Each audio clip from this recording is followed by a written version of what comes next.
Well, we are going to go a little bit away from our just silly entertaining type videos and actually do an educational one. Now, I'm in the Mojave Desert and I'm doing what's referred to as dispersed camping. Now, dispersed camping is the legal ability to set up camp where you want to. Now, there are rules involved. Now, some places have dispersed sites, like in the Mojave. Usually if you see a fire pit already made, it usually means that they've accepted that as a place where you can just, camp, disperse camp. Of course, you can always make your own. Now, of course, you're not supposed to go off the road. So if you're in a vehicle, you're not supposed to go driving over the plant life. That's not allowed. That's illegal. It's very rude.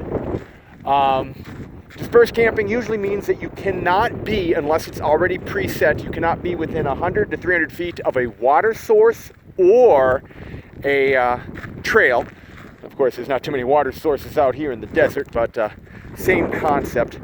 Now, as far as making a campfire or burning, first you always call. You call the local area, the ranger station that's in charge of that area. They're going to let you know if there's a fire ban or not. You also should be very aware of the wind conditions, even if there's no fire ban.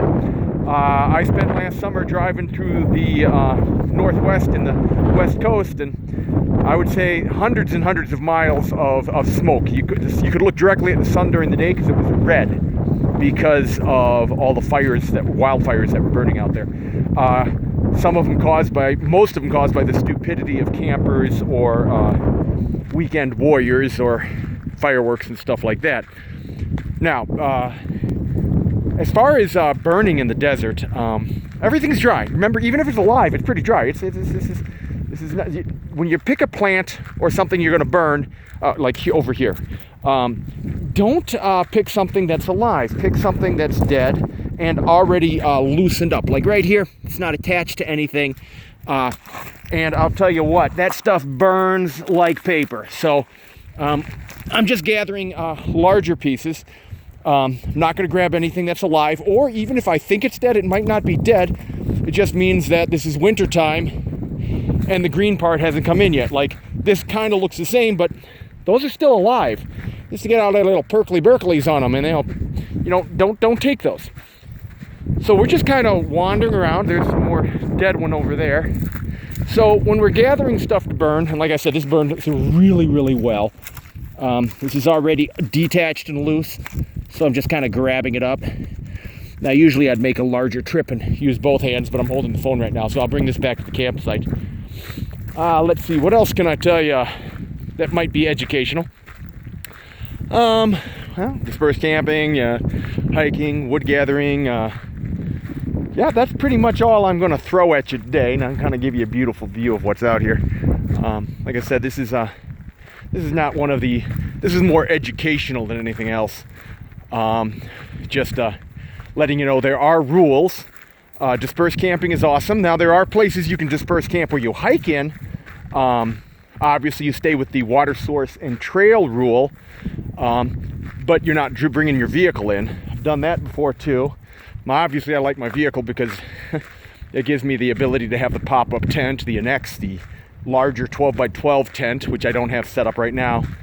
When I pack it in, I'm just bringing in my two-person tent. Two-person meaning Lily, my puppers, and myself. Every so often I have company, but as a general rule, it's me and Lily. If I do have company, Lily can fit in the tent with us. She's not about to get booted out of the tent. She's my baby. So we're just kind of gathering stuff up right here. Really, besides aesthetics, which I rarely do for a fire, I do fire to heat up water so that I can have a hot shower every day, or cooking. But mostly right now it's just for the hot shower.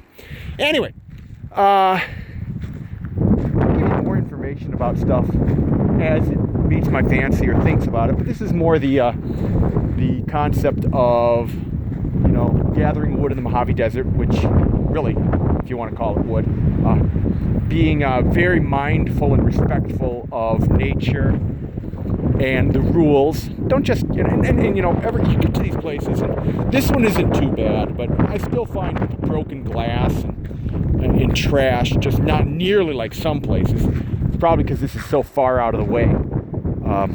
Be respectful. Okay, hugs and kisses, people. Love, peace, all that good stuff.